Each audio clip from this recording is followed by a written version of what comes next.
All right, let's go out to Omaha, somewhere in middle America. Let's talk to James. What's up, James? Hey, how we doing, Dr. John? We're rocking it on to the break of dawn. What's up with you? Not a whole lot. Well, I appreciate you for the opportunity today to kind of speak with you. Of course, man. What's up? So, kind of a two-part question, a little bit multifaceted. But first off, how do you suggest people, myself being the husband, validate my wife's concerns about my mom, but also trying to somewhat back my mom as well? Oh, man. Kind of tough. Basically, you're like, hey, how do we create civilization on Mars Yeah.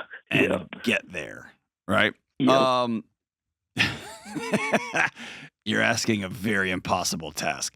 What did your mom do that your wife doesn't like? Or what is your mom's doing that your wife doesn't like? That you're quietly, secretly thinking, I think my mom's right. What is it? Yep. So a couple of instances that have happened in the last probably 6 months. The first one was my family didn't give my wife like a birthday card or even a birthday present other than just like a simple text, while, her family is like showering me on my birthday. And so she kind of sees like the comparison situation there. Okay. That's how it started. That's how I initially felt her feelings for it. But then now it's more of like I'm one of 4 kids, and we're the only ones that don't have kids in our family, or for our immediate family, and everybody else in my siblings do. So she sees the favoritism of the grandkids and their families, but we kind of get left third or fourth fiddle. Well, yeah, because they have grandkids. Correct. And that's how I see it that way. But how long have y'all been married? About 1.5 years. Okay, there we go. Yep.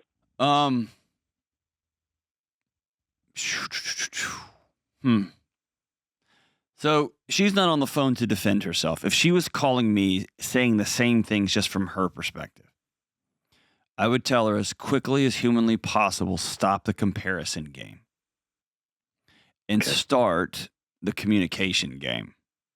Here's what I mean by that. Hey, James, my family goes over the top with birthdays. Madhouse. Your family sprinkles some shredded cheese over nachos for Thanksgiving. I want to have a lot of love on my birthday. Now you have an opportunity to help meet her needs. Yep. Right? The other side of it is, your family. And after your birthday, when you got showered with a ton of stuff, you knew your parents would never do that. Correct. And so you can facilitate, Mom, Dad, birthdays are a huge deal to my wife. Send some stuff. Mm-hmm. Send a singing telegram. And your parents be like, that's stupid. We're not doing that. And say, yes, you are. You're doing that. And then you can facilitate. That's fair. See what I'm saying?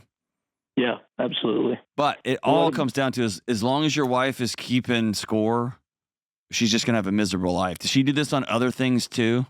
Like how much your friends make and who's driving what car and how big their house is and what their laundry room looks like? No, not necessarily like materialistic things. That's why it kind of threw me off with the birthday thing. Because she didn't seem like that would bother her. But I think it was, she wants to have this really great relationship with my mom. Mm-hmm. And there's been a lot of things that have happened in the last about year with my family. My mom's parents both passed away within 6 months of each other. And then, my sister is going through a husband who's an alcoholic. And then my brother just got a divorce. So it was kind of like everything unraveled all at once. Mm-hmm. And my wife is sitting here like, well, we haven't done anything wrong. Why can't we continue to kind of work on a relationship since she sees me having a great relationship with her mom? If that makes sense. Or her dad, too. Gosh, can I be a kind of a prick for a second? Yeah, absolutely. Like, what is it about, like, watching your mom drown that your wife sees that and she's like, well, what about me? Like that seems super not attuned to reality. Yeah, and I could be it could be the way I'm phrasing it, but I don't. I guess I have a rule. I don't like talking about people's wives, but this is a show. Like, I don't know what about that situation, 6 months, where two of your brothers and two of your mom's kids are going through hell. She just lost both of her parents, and your wife isn't there. She wants to build a relationship. She's not there on the front porch doing everything she can to walk alongside your mom while her whole world falls apart. Yeah. But instead, she's sitting at home being like, well, why doesn't she call me? Yeah, and I think too. That seems super immature, man. Yeah, I think also, the extra part that I haven't quite detailed is, like my wife has been the first person to go help my sister watch the kids while she's going to visit her husband in a rehab facility, or my family, me and my wife, seem to be the first people to always offer up our help and want to be those people at the forefront of helping. Okay. And I feel like she just doesn't know if it's like my family doesn't know how to reciprocate that, in the sense of like, just, for example, a little acknowledgement on your birthday more than just a text. But I guess it's kind of like we keep giving, and we're obviously doing it for the right reasons, but it just seems like she doesn't feel that type of love that I think she wants to in the source that she wants to have it in, like your love languages and such. Yeah. I mean, it sounds like, okay, so she's not selfish. She sounds like she's very giving and very kind. Very giving. Thank you for clarifying that. Yeah. I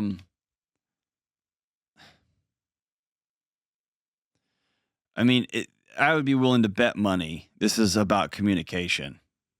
Yes.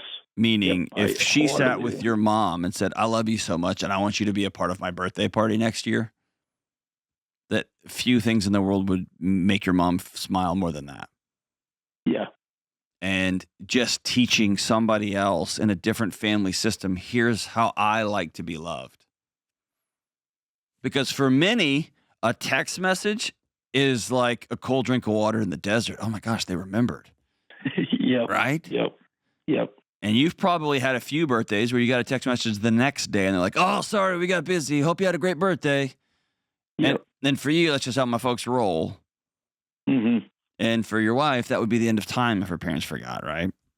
Yeah. And I think the root of it is too, like growing up completely different lives. They had her parents that were,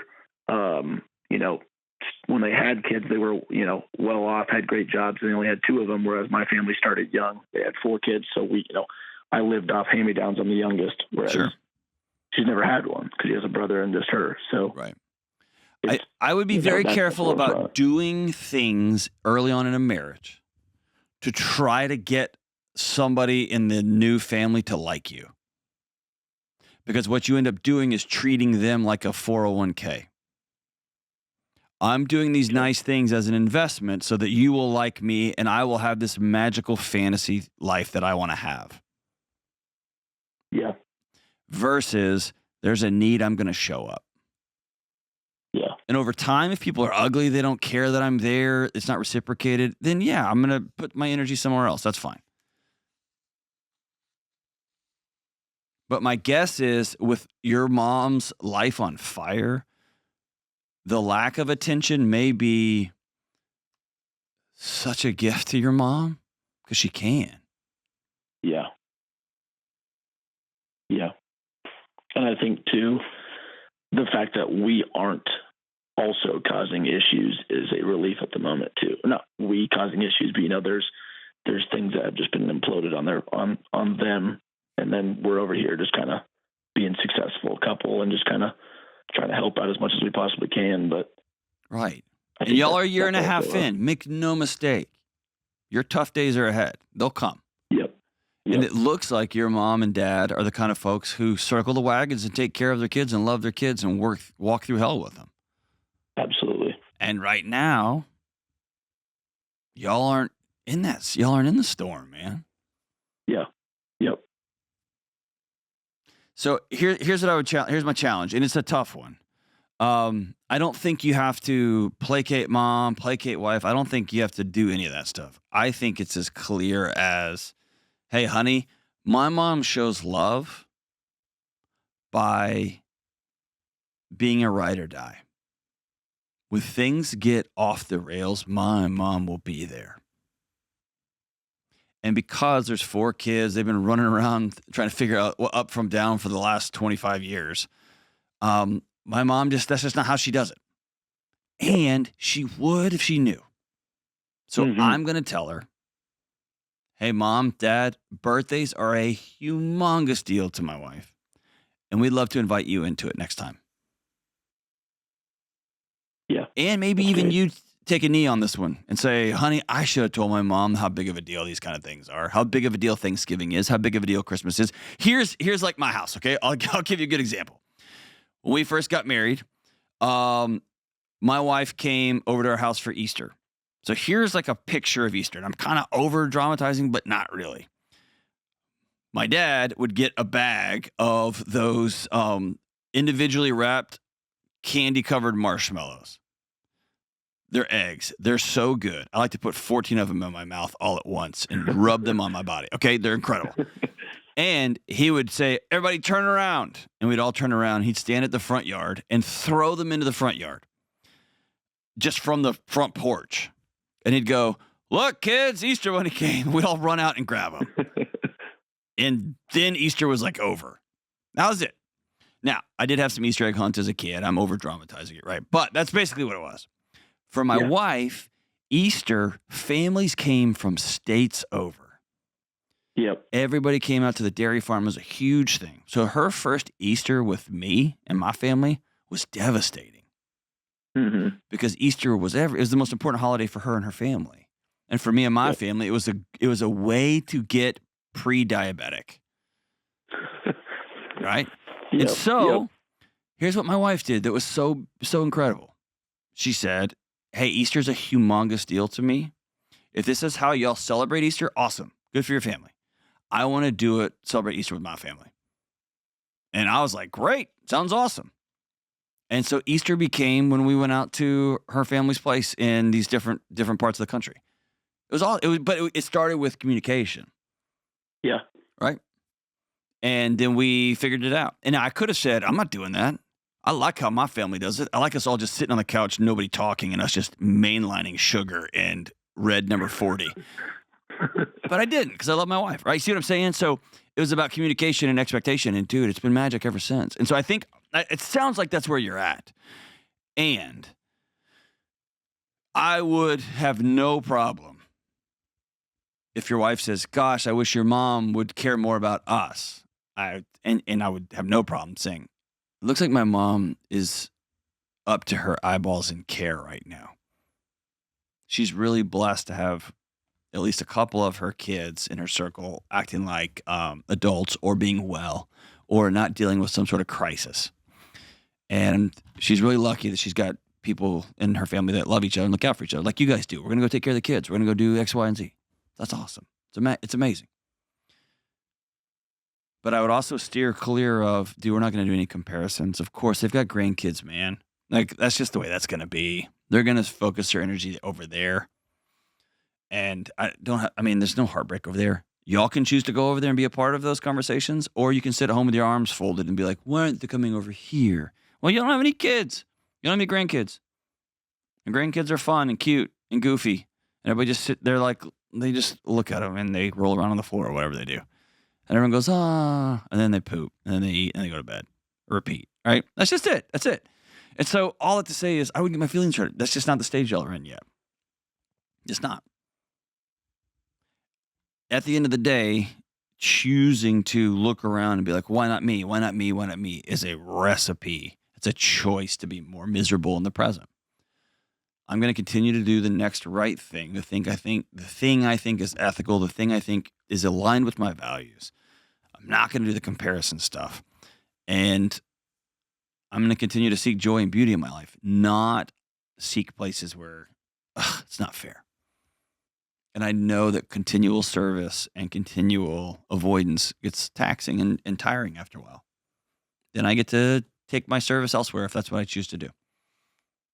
But it sounds like just some good old fashioned, hey, we're newlyweds, we're still figuring this out. I'll take it for my family. We didn't communicate. We don't do birthdays that well, but next year is going to be off the rails. And it's not because we don't love you. It's just how we do it. And we're going to do it differently this time. Start that communication now, man. Your marriage is going to be something very, very special as you go.